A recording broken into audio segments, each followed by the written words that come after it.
Assalamualaikum warahmatullahi wabarakatuh. Jumpa lagi dengan Kang Uus dari channel. Boleh. Eh Malam ini kita akan ngebahas. Ya sebenarnya saya nggak punya ide nih. Yang punya ide tuh Kang Ramli nih. Saya langsung aja lah Kang Ramli. Malam ini di apa nih untuk kita diskusikan? Ya, assalamualaikum warahmatullahi wabarakatuh. Buat pemirsa Kanggo Misteri Channel ya, dimanapun berada ya.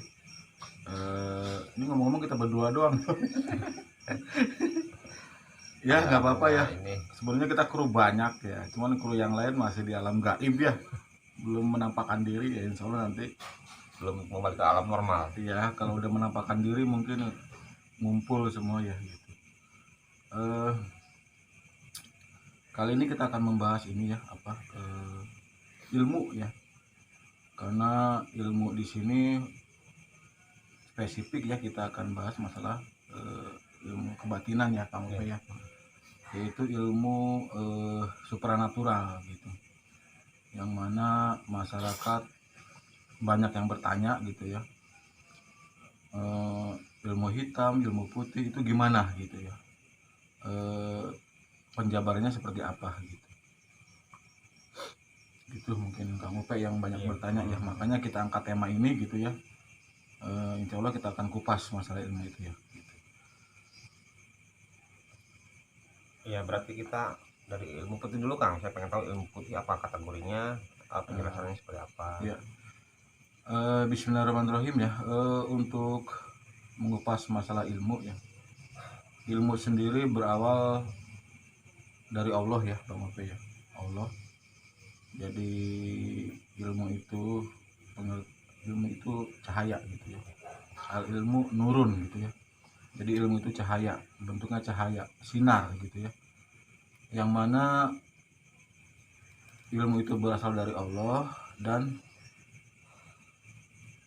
di ini apa diperoleh oleh makhluknya. Ada manusia, ada jin gitu, dari golongan manusia dan golongan jin gitu. eh, Kalau malaikat dia nggak punya ilmu ya Bang Upe ya, dia makhluk mulia dari cahaya juga, cuman malaikat hanya diberi perintah gitu. Dia diciptakan untuk taat dan diberi perintah gitu. Makanya pada saat penciptaan Nabi Adam gitu ya, pertama kali semua suruh sujud ya, kecuali iblis gitu ya, karena iblis ada kesombongan gitu. Jadi nah ilmu itu diturunkan khususnya pada manusia, yang paling banyak itu kepada manusia. Jadi apa, kita di sini tidak membahas beragam ilmu ya. Kita di sini membahas ilmu kebatinan gitu ya. Ilmu sendiri, seseorang dikatakan mempunyai ilmu kebatinan itu ada yang dengan laku tirakat ya Bang Upe ya. Ada yang sejak lahir udah dapat karunia ya. Sejak lahir udah dapat karunia, contohnya orang-orang indigo gitu ya. Dia pun mempunyai ciri khusus gitu ya. Dan lagi ada ilmu yang bantuan makhluk halus gitu ya. Ada itu bantuan makhluk halus gitu ya. Jadi orang berinteraksi dengan makhluk halus, dalam hal ini jin gitu. Jin kafir. Iya, jin. Jadi umumnya yang kita bahas yang ini dulu ya Bang Ope ya. Kalau yang putih itu jelas ya, dia intinya dapat dari Al-Quran ya Bang Ope ya. Dapat dari Al-Quran, lalu lewat riadoh, lewat tafakur gitu ya. Dan riadoh tafakurnya bukan dengan yang aneh-aneh ya Bang Ope ya, bukan dengan bertapa di goa atau di gunung atau di mana gitu ya. Ini dengan prestasi ibadah gitu. Di apa diperoleh dengan prestasi ibadah gitu ya. Lewat zikir ya. Iya, bahkan Allah sendiri memberikan karomah kepada makhluk, dan karomah itu bermacam-macam ya. Ada yang orang itu karena rajin puasa sunnah gitu kan, ada yang karena rajin berzikir, ada yang karena rajin sodako, ada yang karena apa ibaratnya habluminanas. Jadi kemanusiaannya Bagus, ya. bagus gitu ya. Terus lagi ada yang karena taat pada orang tua gitu ya, banyak gitu ya Allah menurunkan karomah gitu ya. Jadi dengan hal itu timbullah karomah gitu ya. Dan karomah sendiri tidak bisa dipengenin gitu ya, tidak bisa dimauin, itu hak daripada prerogatif daripada Allah gitu ya. Orang tidak belajar, tapi karena Allah menurunkan karomah, jadi dia bisa gitu ya, dengan nur ilahi, dengan cahaya itu tadi, dibimbing sama Allah gitu. Apa yang disebut ini kan apa itu ilmu laduni. Bisa ya, ilmu laduni bisa gitu ya. Jadi sekali lagi itu hak prerogatif Allah ya, tidak bisa dimauin, tidak bisa dicita-citain. Ah, saya pengen seperti Pak Kiai Anu atau Pak Ustadz Anu gitu ya, nggak bisa gitu ya, karena amalannya masing-masing gitu ya. Jadi nggak bisa dimauin lah gitu, dan sekolahnya pun nggak ada gitu ya. Terus lagi selain itu ada ilmu yang berinteraksi ini ya, dengan makhluk halus, dalam hal ini jin gitu ya. Jadi sebenarnya mah awalnya mah dia ini dulu ya, berinteraksi ya, kayak kalau bilang kasarnya semacam pesugihan ya. Jadi dia meminta tolong dengan bantuan makhluk halus, dalam hal ini jin, untuk bisa melakukan hal-hal di luar batas kemanusiaan gitu ya, Saktian lah. yang orang lain nggak bisa, dia bisa gitu dengan bantuan jin itu gitu ya. Cuman sekali lagi saya pesen ya, kalau istilah bahasa asing kan yang tidak ada makan siang gratis apa namanya, no freelance ya, no freelance gitu, no freelance gitu ya. Jadi tidak ada makan siang gratis gitu. Pengertiannya apa? Itu pasti ada buntutnya gitu ya. Sekarang kita meminta bantuan kepada dia, nanti bisa diputar balik gitu ya. Karena jin itu apa, ibaratnya makhluk yang pembangkang gitu ya, pembangkang, malas, suka bohong gitu ya, gitu. Terus bisa ini apa amalan kita itu dibagi dua, oh betul. Iya, pasti itu. Makanya dalam ajaran syariat itu kita dilarang ya untuk berinteraksi dengan makhluk jin gitu ya. Karena apa? Karena dikhawatirkan itu gitu ya. Oke lah, kita selama ini dibantu ya, tapi pada saatnya nanti gitu ya, pada suatu saat nanti dia akan berbalik gitu ya. Dia akan mengklaim dalam arti apa? Saya nggak ibadah kan gara-gara bantuin kamu waktu di dunia kan gitu. Jadi berhati-hatilah ya, kalau bisa dikurangi gitu ya. Ilmu itu dari Allah, diturunkan kepada manusia dan juga kepada jin gitu ya. Kita harus yakin kita ini makhluk paling mulia ya, di antara makhluk yang lain. Jadilah makhluk yang paling mulia gitu.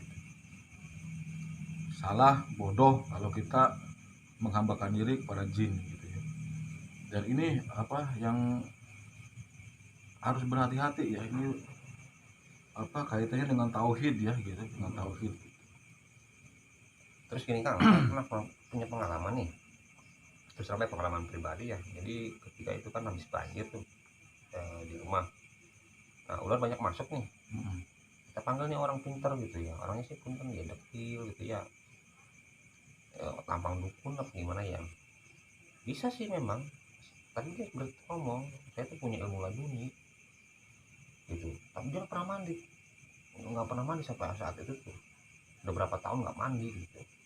Saya berpikir apa iya gitu kan. Terus apa ya, di iklan-iklan tuh banyak di media koran ya, ilmu pengobatan alternatif itu banyak yang mengatakan wah ini ilmu laduni. Apa benar enggak sih gitu kan, patokan ilmu laduni seperti apa sih, diberikan kepada siapa gitu kan. Jadi ilmu laduni sendiri pengertiannya ya, jadi ilmu yang diperoleh tanpa belajar, tanpa adanya guru pembimbing, tanpa adanya belajar kita memperoleh ilmu laduni gitu ya. Cuman banyak yang salah kaprah Bang Upe ya. Ilmu laduni yang asal dari Allah itu diperoleh dengan prestasi ibadah gitu. Bukan dengan hal yang aneh-aneh gitu ya. Jadi bagi teman-teman sekalian ya, yang mempunyai kelebihan tapi dengan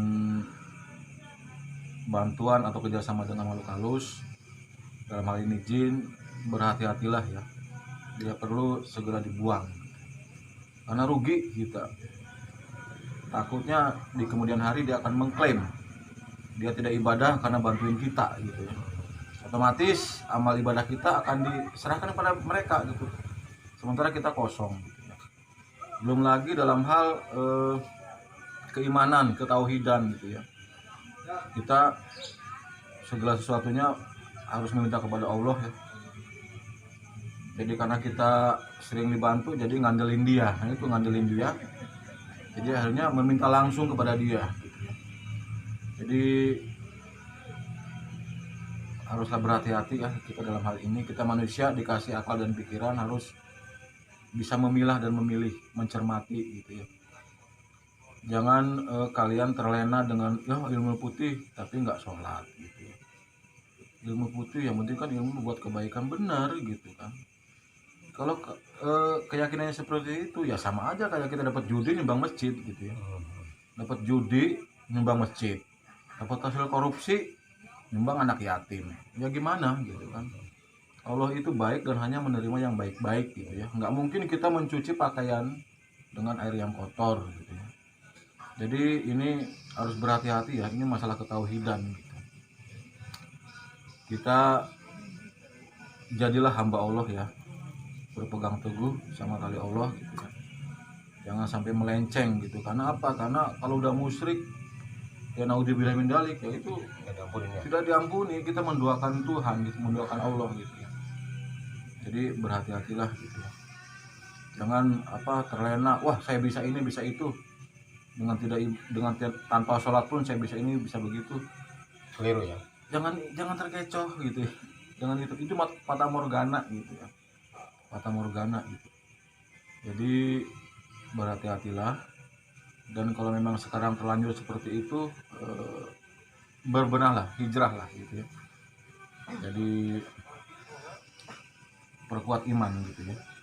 Karena dalam hal kegaiban ini ibaratnya kita berjalan di pinggir sumur, Bang Ope. Kalau kita tidak hati-hati, kita bisa terpeleset dan masuk ke dalam lubang kemusyrikan gitu. Itu berhati-hati gitu. Jadi ilmu putih ya ilmu yang dari Allah gitu ya. Ilmu yang dari Allah yang diperoleh dengan prestasi ibadah. Saya garis bawahi di sini prestasi ibadah gitu ya. Bukan dengan hal yang aneh-aneh gitu ya. Berarti kalau istilahnya di ilmu agama mah ilmu kasab ya. Iya, ilmu kasab. Kasab itu kan saya pengetahuan saya itu ada dibagi dua. Kalau nggak salah ini kasab yang rubiah, ya itu tadi mungkin laduni gitu kan ya, yang tidak didapat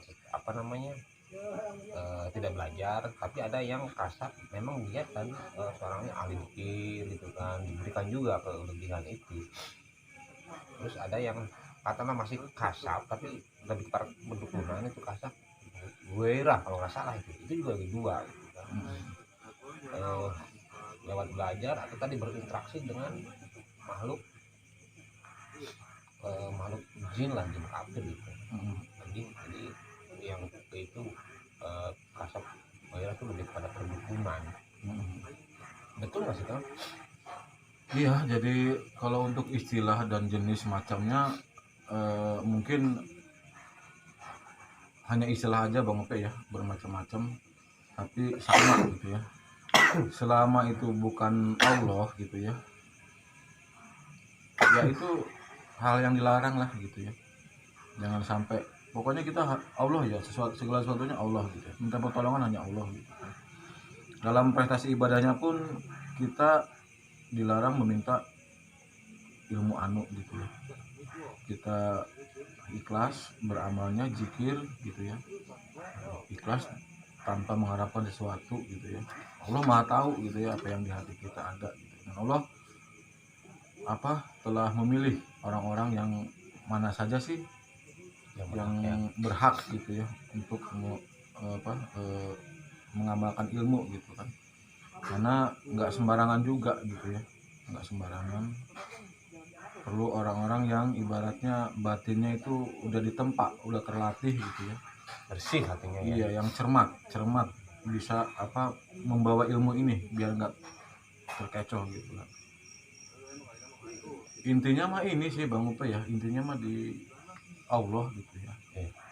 Jangan sampai Allahnya kelupaan gitu ya. Nah, benar. Ini posisi tadi kan makhluk ya, jin, ya kan, makhluk yang tidak lihat ya.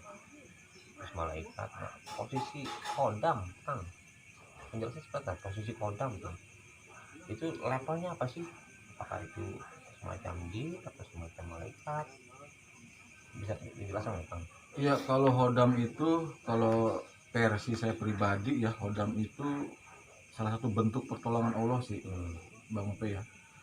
Ada yang di kalangan supernatural ada bilangnya makhluk, ada seperti jin ada, terus ada yang bilang lagi itu energi ada lagi yang bilang cakra ada gitu ya, macam-macam gitu ya.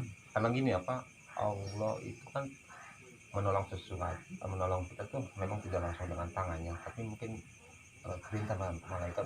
Misal ini Nabi Muhammad itu kan Al-Quran diturunkan oleh malaikat kan, tidak Allah langsung. Nah, kenapa? Semacam dulu Nabi Musa pengen bertemu Tuhan itu kan sampai hancur gunung Kursi apa karena energinya luar maha suci.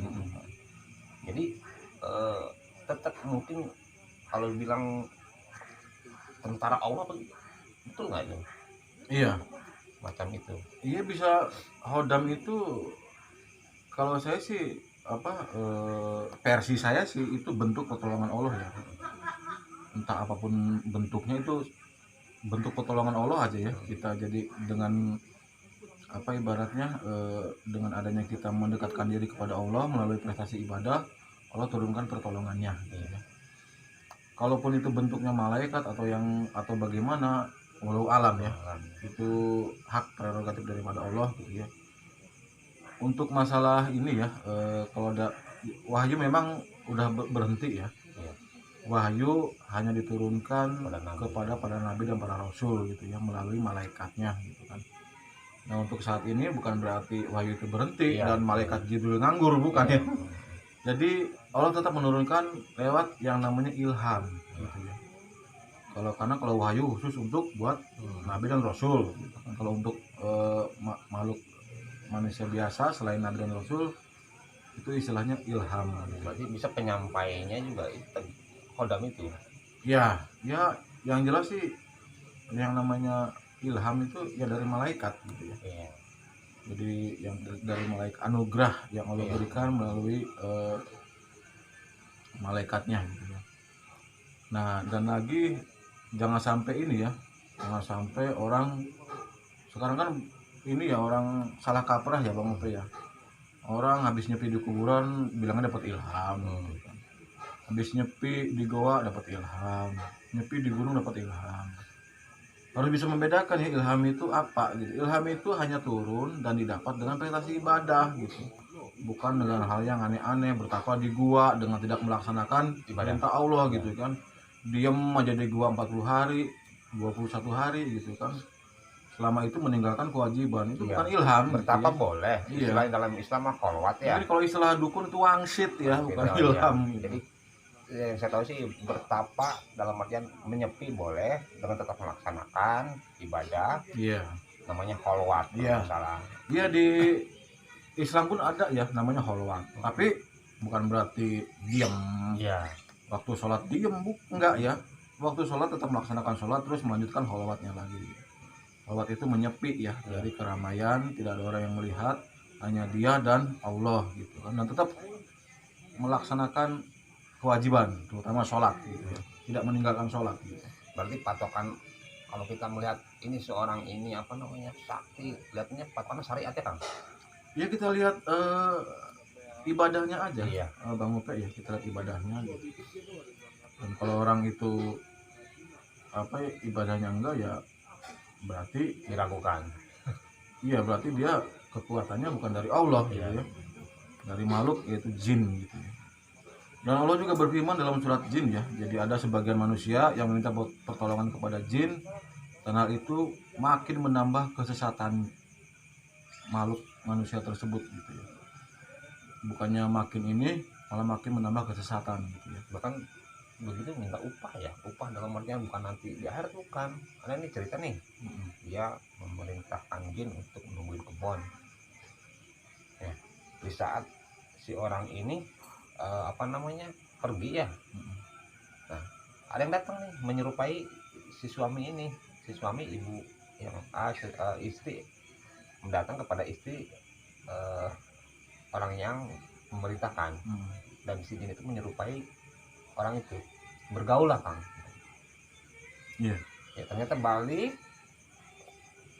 kok dari mana itu kan, tadi datang siapa, sampai berbuat katakannya. Memang ada yang begitu ya di kalangan manusia yang mempunyai piaraan jin gitu. Makanya kita dilarang banget berinteraksi dengan jin gitu ya.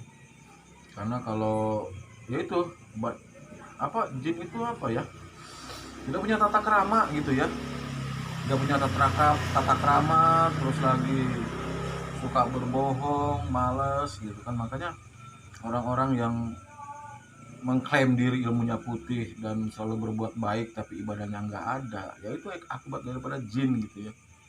Jin itu makhluk yang malas untuk beribadah dan suka berbohong gitu. Jadi berhati-hati gitu. Ada lagi kan mana? Ya ini aja ya, jadi kesimpulannya buat masyarakat awam nih, kalau ada istilah ketemu yang katanya orang pinter, lihat aja prestasi ibadahnya ya. Dan biasanya orang berilmu, ilmu Allah itu tidak menonjolkan diri Bang Mufti ya. Jadi kita tahunya tuh dari orang, bukan dari mereka gitu ya. Apalagi sampai mengikrarkan diri gitu kan. Harus berhati-hati ya, berhati-hati gitu. Mana yang ilmu yang dari Allah, mana yang bukan dari Allah. Lihat aja prestasi ibadahnya gitu kan. Kalau ibadahnya enggak, terutama sholat, ya tanda tanya gitu kan. Berarti otomatis jin gitu ya, jin. Oke, pemirsa Kang Misteri Channel, mungkin itu diskusi kita tentang ilmu ya, ilmu kebatinan, ilmu putih, ilmu hitam. Ya mungkin masih banyak sih ya yang belum kita bahas, tapi karena waktu dan kesempatan tidak terbatas, mungkin nanti ada topik lain yang hampir sama. Seperti biasa, kami bukan siapa-siapa, ustadz bukan, ulama bukan, hanya orang biasa yang sedikit tahu lah, warga sipil gitu. Ya cuman ingin berdiskusi, tukar pikiran gitu kan. Kita bicara berdasarkan pengalaman kita ya. Iya. Bukan katanya, bukan ibaratnya menghafal, mengarang-arang, bukan gitu ya. Jadi apa yang saya ungkapkan, apa yang saya kasih tahu, yaitu pengalaman kita pribadi selama ini gitu ya.